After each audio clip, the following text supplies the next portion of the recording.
On rainy days like these, it's best to sit at home and eat something to warm your soul. To continue our Shanghainese culinary journey, this is chicken and wonton casserole Shanghainese style. The first thing we need to do is put the chicken in a pot of water and bring it to a boil. We call this fei shui. It's a very important process in Chinese cooking because it takes away the impurities of the chicken as well as the gaminess. After the water comes to a boil, turn the heat down and simmer the chicken for another 5 minutes. Switch off the heat and then wash your chicken and start over again with a clean pot. I just cut some Napa cabbage and now I'm cutting some Chinese ham.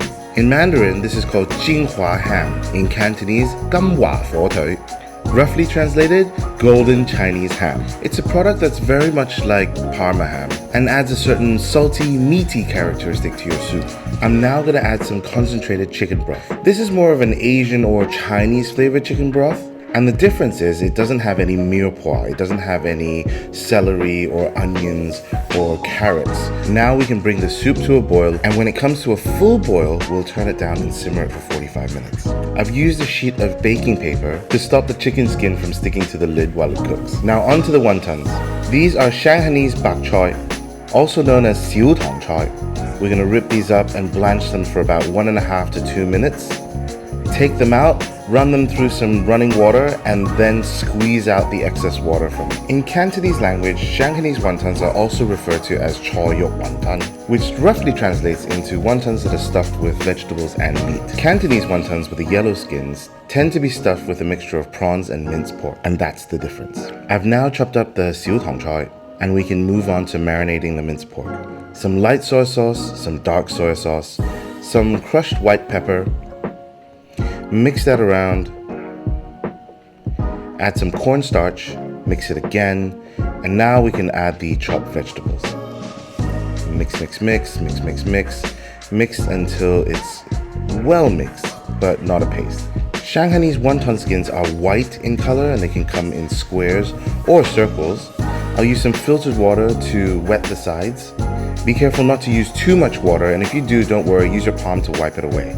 I'm putting a heaping teaspoonful of filling in the middle, and then I'm going to go edge to edge and use my finger and thumb to clip the sides. And then you'll see a triangle. Where the stuffing is in the triangle, I push that down a little bit. I put some water on the ends and then seal it up. And then I have a wonderful Shanghai wonton shape. I particularly love this shape of wonton because it resembles a golden ingot from the olden days in China. But feel free to get creative and make your own shape and get the kids involved as well.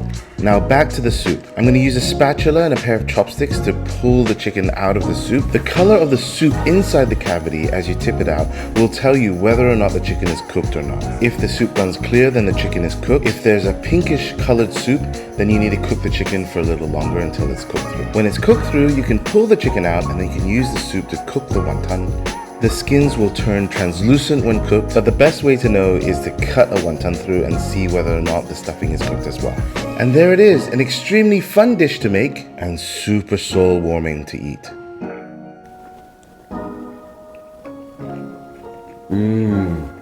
As the Napa cabbage cooks, it releases its sweetness, and together with this Jinghua Ham, just the ultimate combination of flavors. That's good. Thank you for watching. Please like and subscribe and make chicken and wontons Shanghainese style.